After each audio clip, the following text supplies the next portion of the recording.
Hello and welcome to WION World is One. I'm Kanishka Sarkar, and the ITR deadline for salaried individuals is over. But if you missed filing, is the tax headache just beginning for you? What are the penalties? Could you get a tax notice? Let's find out what taxpayers should do next. From Mukesh Bhutani, the managing partner at BMR Legal. Hi, Mr. Bhutani. Thank you so much for joining me on WION today. Let's start by talking about the markets. Now, they have been swinging wildly lately. Many retail investors, they are stressing over their portfolios. But let's start with a silent wealth killer. Now, if someone completely missed the recent ITR deadline, how fast does that mistake actually catch up to them?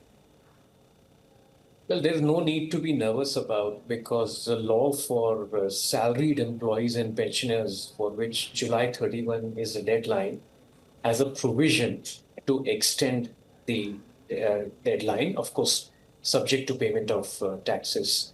So if you have missed the deadline purely as a salaried employee, you should know that have the ability to file a belated return. Of course, that comes with a small penalty. And there are two kinds of penalties, 1,000 rupees, which used to be 5,000 rupees if your income is below 5 lakh rupees, and interest, a simple interest of 1% per month, which will get triggered in from 1st of August. But there is a provision for you to file the belated return by 31st of December 2026. Right. Mr. Bhutani, a lot of everyday traders, they do treat the stock market like a game of recovery, right? Hoping a big win tomorrow will wipe out yesterday's losses. Now, if you did fail to file your tax return on time, does the taxman completely lock you out from carrying forward those equity or crypto losses or gains? Again, there could be a misconception. If you are a trader, especially an FNO or an intraday trader, then the due date of filing the return is not July 31, it's August 31. And since the FNO trade profit is considered or characterized as business income, they have the right to take forward the losses and they can set it off on the intraday trade as well. So, two things for traders. Number one, deadline is August 31 and not July 31. And number two, the set off is available.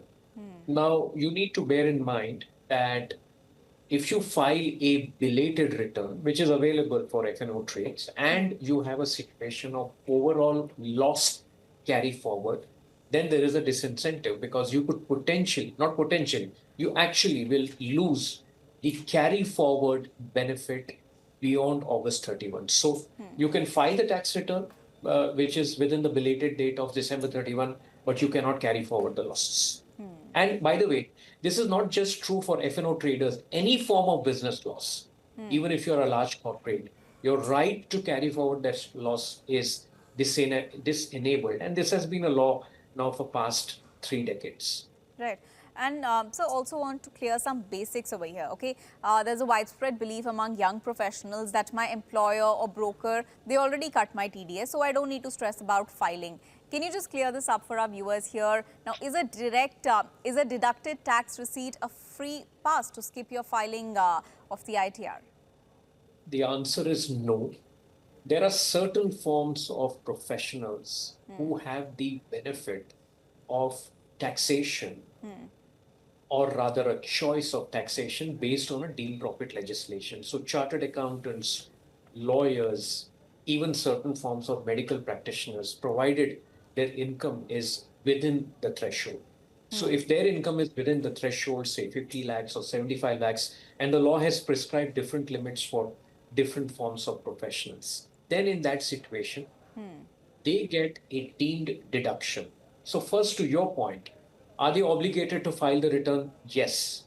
Are they obligated to file the return even if there is a TDS? Yes. They still need to file the return. And they still need to demonstrate that after claiming the deemed deduction that is provided for certain class of professionals, they need to still compute their final income. And if the tax on that final income is exceeding the TDS, then in that case, they will have to pay it as what we call it as a self-assessment tax. Now, coming back to your earlier related question, what is the due date for filing the return? it's either July 31 or August 31. So for freelancers and professionals who do not have to go through the mandatory tax audit return filing requirement, it is July 31, and for others, it is August 31. So two different questions. The obligation to file the return, even if there is a TDS, two due dates of filing the return. Okay, okay. And Mr. Bajani, let's also talk about some everyday households, right? If they are facing a tight squeeze from inflation and choppy market returns. Now, if they had a rough financial year and didn't make much, why should they still care about filing a belated return? In this case, are they accidentally leaving free refund money on the table? Well, if you don't file the return, you will not get the refund. That's the fundamental principle. Now, coming to your point about difficulty, I think the law has many provisions to take care of return filing requirement for pensioners, for senior citizens, ultra senior citizens. But subject to those concessions that are there, the return filing requirement is pretty much consistent for all forms of taxpayers. So I don't think that there is any provision in the law that exempts certain classes of individuals from filing the returns. Right. It is an outcome of the quantum of income that you have and an outcome of the benefit, certain forms of benefits that have been given to certain class of taxpayers, including pensioners, citizens, and ultra senior citizens. Okay. And Mr. Bhatani, now tax authorities are also getting smarter with automated data. Talking about technology here, that data matching through AIS or annual information statement systems and broker feeds as well. So for the average investor who thought they could just fly under the radar by forgetting to file, how dangerous is that game today? Well, the law will catch up with people who are not filing returns. And the reason for that is very simple. Taxpayers should know that the government, as a part of very reformative tax digitalization exercise, has pursued on very aggressive and impactful use of technology and AI. Right. The taxpayers should know that there are three tools that the government has, wherein there is an automated risk assessment and data analytics that happens for every form of taxpayer, whether they file the return or they don't file the return. One is the annual information statement. It's called the AIS, that tends to capture a fair bit of information on the taxpayer, including credit card spend, buying houses, cars. Right. Second is a taxpayer information summary. It's called the TIS. This cross matches with TDS obligation, either from a bank or from a salary or from contractual receipts. Yeah. And third, for those who file a GST returns, it's GSTR. Yeah. Now, all of these three automated tools go through an automated risk assessment process, and data analytic tools are deployed by the tax administration to be able to identify situations of undisclosed income, situations of mismatch. So I think situations of mismatch automatically triggers what is called as a scrutiny assessment. Yeah. And it typically, taxpayers who get a intimation that their tax returns have been accepted, it does not stop over there, because all of this data analytics produces what we call it as a mismatch, which is leading to scrutiny, and tax authorities have a right to scrutinize the taxpayer. So just because you get an intimation, let's say for instance for March 26, you get an intimation in August immediately after filing the return.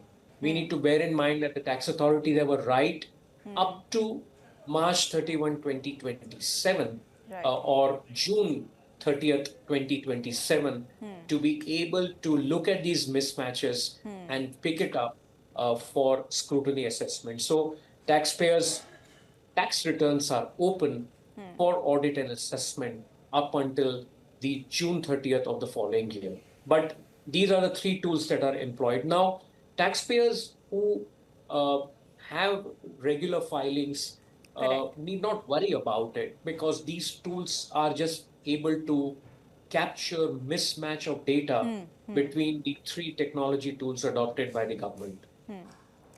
So you've already highlighted the three tools, but if someone watching the stream just realized that they missed filing the ITR and the deadline is over and they're now sweating bullets over a notice, what is the exact step-by-step emergency playbook that they should follow right now to clean up their financial hazard?